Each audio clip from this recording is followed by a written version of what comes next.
Hello दोस्तों। तो आप लोग कैसे हैं? आई होप आप लोग अच्छे और मस्त होंगे। डर का एहसास मैं सुनाने जा रहा हूँ एक्टिव भारद्वाज के साथ। और अगर आप अपने दोस्त के साथ हैं तो आप एकांत में चले जाइए, और अगर आप अपने रूम में हैं तो अपने रूम की लाइट ऑफ कर लीजिए और अपने कान में एयरफोन्स लगा लीजिए। तो चलिए बिना देरी के शुरू करते हैं आज के सच्ची घटना पर आधारित हॉरर स्टोरी। और हाँ, अगर यह स्टोरी आप लोग पूरा सुनते हैं तो मुझे उम्मीद है, मुझे विश्वास है कि आपके पैरों तले ज़मीन खिसक जाएगी और यह स्टोरी आपको बेहद पसंद आएगी। तो चलिए बिना देरी के और बिना ढोंग ढकोसला के शुरू करते हैं आज की यह भूतिया स्टोरी। इस कहानी के सभी पात्र जगह के नाम बदले हुए हैं और इस कहानी का मकसद किसी भी तरह के अंधविश्वास को बढ़ावा देना नहीं है। इसका किसी भी जीवित या मृत्यु व्यक्ति से कोई संबंध नहीं है। यह हॉरर स्टोरी चुड़ैल का प्यार एक गांव दीवानपुर की है। गांव के त्रिभुवन काका के पास बहुत सारी गायें थी। वो उनका दूध बाजार में बेचते और उसी से उनकी रोजी रोटी चलती थी। वे रोज सुबह दूध निकालने के बाद गायों को लेकर इस गांव से दूसरे गांव तक जाते थे। कभी नदी किनारे, कभी तालाब के किनारे और कभी जंगल में घुमा करते थे और दिन ढलते ही गांव की ओर निकल पड़ते थे। दिन भर वे घर के बाहर ही रहते, इसलिए भूख मिटाने के लिए वे सत्तू को भी कभी कुरकुरा बनाकर, कभी रोटी और उसके साथ ही दूध, दही, लस्सी या मट्ठा छाछ भी ले जाते थे और किसी पेड़ की छाया में खा पी कर मस्त रहते थे। प्यास लगने पर किसी गांव के बाहर नली, ट्यूबवेल या फिर कुएं से पानी निकालकर पी लेते थे। वैसे ठंडी के दिनों में वे पानी भी ले जाते थे, लेकिन गर्मी के दिनों में पानी गर्म हो जाने के कारण वे पानी नहीं ले जाते थे। बोर होने पर पुराने गाने गुनगुनाने, यही उनकी दिनचर्या थी और वे इससे खुश भी थे। एक बार की बात है, त्रिभुवन काका बीमार हुए और ऐसे बीमार हुए कि ठीक होने का नाम ही नहीं ले रहे थे। एक दिन बीता, 2 दिन बीता, लेकिन कोई आराम नहीं हुआ। और उधर गायों का बुरा हाल। उन्हें तो सिवान में घूम घूम कर चलने की आदत थी। वे रंबा रंबा कर आसमान सिर उठा ले। त्रिभुवन काका की पत्नी पुआल वगैरह गायों को खाने के लिए देती, लेकिन गाय उसे खाना तो दूर देखती भी नहीं थी। मानो अनशन पर बैठ गई हो। अपने साले के लड़के को बुला लिया। उसका नाम राकेश था। वह 17 साल की उम्र में ही वह बहुत ही होशियार था। उसके घर पर भी गाय थी, तो उसे इन सब चीज़ों की जानकारी थी। दूध दही खाकर गबरू जवान बन गया था। कोई उसे देखकर कोई उसे 17 साल का कह नहीं सकता था। उसे त्रिभुवन के सारे काम संभाल लिए। वह साथ में अपनी किताबें भी ले जाता और पेड़ की छाया में पढ़ाई भी करता था। त्रिभुवन काका बड़े खुश हुए। गर्मी का दिन था। खेतों में घास गर्मी की वजह से खत्म हो गई थी और उसे इस इलाके की जानकारी भी नहीं थी।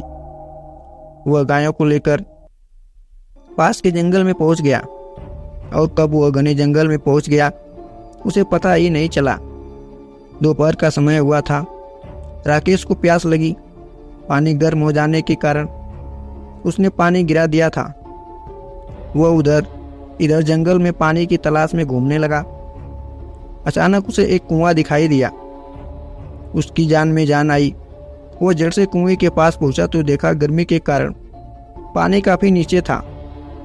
उसने एक छोटी बाल्टी जिसे वह अपने साथ रखता था, उसे अपनी धोती से बांधकर अब पानी निकालने की कोशिश करने लगा, लेकिन कामयाब नहीं हुआ। पानी काफी नीचे था। उसने बहुत कोशिश की लेकिन कुछ नहीं हुआ। वह थक गया और पसीने पूरी तरह भीग गया। वह हारकर पेड़ की ओर लेकर बैठ गया। तभी उसे पायल की चमचम की आवाज आई। वह चौंक के उस जंगल की ओर दोपहर के समय कौन आ सकता है। उसने पीछे मुड़कर देखा तो एक बेहद खूबसूरत लड़की अपनी कतलाना अदाओं के साथ राकेश की ओर चली आ रही थी। राकेश उसे एकटक देखा जा रहा था। उस किशोरी की खूबसूरती में राकेश खो गया। पास आकर उस किशोरी ने नटखट अदा के साथ राकेश को पूछा, प्यास लगी है क्या? मैं पानी पिला दूं क्या? राकेश तो जैसे सुध-बुध में खो गया था। उसने घबराहट के मारे हाथ से हिला दिया। किशोरी आगे बढ़ी और कुएं की जगत पर पहुंचकर अपने दोनों हाथों की अंजुली बनाई और कुएं में झुक गई।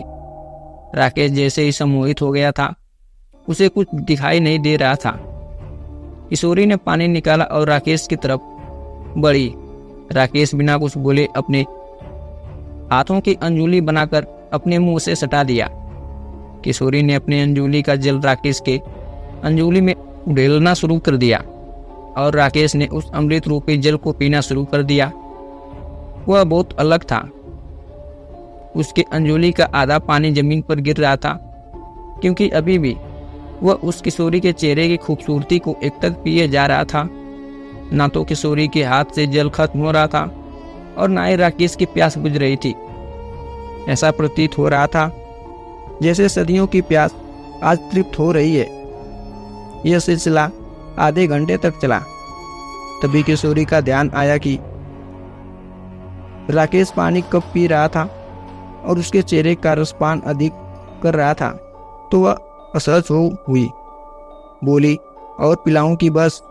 राकेश कुछ बोल ना सका, सिर्फ ना में सिर हिला रहा था।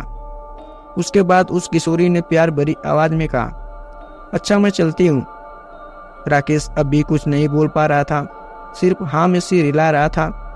वो किशोरी बल खाती हुई जंगल में गुम हो गई। राकेश कुछ देर कुएं की जगह पर बैठा रहा और फिर अचानक वह उठा और गायों की ओर चल दिया। लेकिन अब उसकी चाल बदल गई थी। उसके मन में प्यार के अंकुर फूटने लगे थे। गायों को लेकर राकेश घर पहुंचा। आज वो बहुत खुश था। उसके मन में प्यार की तरंगे हिलारे मार रही थी। वह रह रहकर कोई प्यार भरा गीत गाने लगा था। उसकी भूख प्यास सब गायब हो गई थी। वो खोया खोया सा रहने लगा था। उसे हर समय वही क्षण दिखाई दे रहा था। उस खूबसूरत चेहरे को भला हुआ भूल नहीं पा रहा था। उसने रात को खाना भी नहीं खाया और सोने चला गया था। लेकिन नींद कहाँ आ रही थी। वह करवटें बदल रहा था और प्यार के तराने छेड़ता। उसे कुछ समझ नहीं आ रहा था। उसे क्या हो गया है कि उसकी भूख और चैन नींद उड़ गई है। अचानक उसका दिमाग ठनका और वह डर के मारे कांपने लगा। उसका बदन पसीने से लथपथ हो गया था। वो जोर से चीखा और जब तक त्रिभुवन काका और उसकी पत्नी आती वह बेहोश हो चुका था। त्रिभुवन काका उसके चेहरे पानी छिड़के और जितने किए, लेकिन कोई फायदा नहीं हुआ। तभी त्रिभुवन काका की पत्नी इमृति देवी ने हनुमान चालीसा का पाठ शुरू किया। अभी 2 ही 3 लाइन उन्होंने पढ़ी थी कि राकेश तेजी आवाज में हंसा।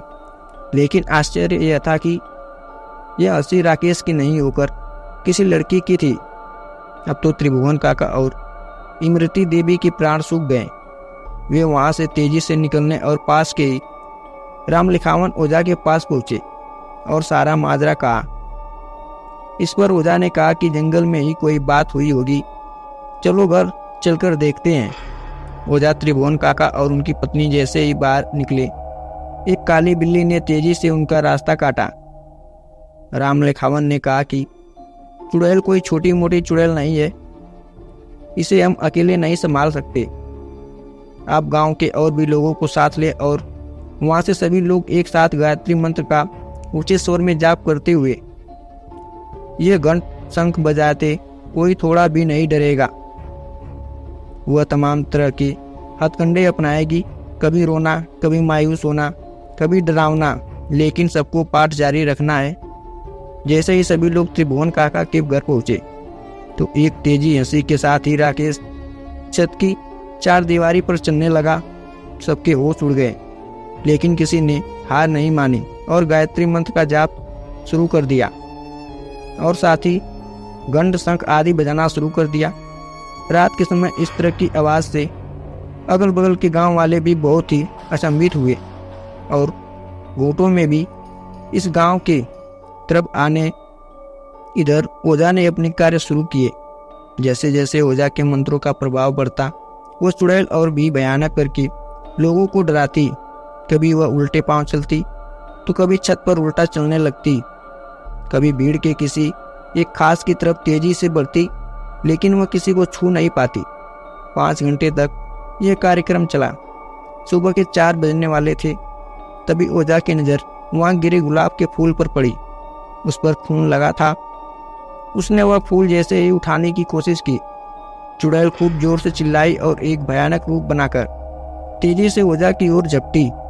लेकिन तब तक ओझा ने फूल को आग में डाल दिया और आग में डालते ही राकेश का शरीर शांत होने लगा और कुछ ही समय में एक तेज चिकित्सक के साथ एक काला गहरा धुआं राकेश के मुंह से निकला और राकेश उठकर बैठ गया। पूरा माहौल सामान्य हो गया था। ओझा के पूछने पर राकेश ने सारी बात बता दी और उसने बताया कि उसे रात को नींद नहीं आ रही थी, तभी वह चुड़ैल मेरे पास उसी लड़की के रूप में आई थी। तब मुझे शक हो गया। मैंने उससे उसका नाम पूछा, वो कुछ नहीं बोल रही थी।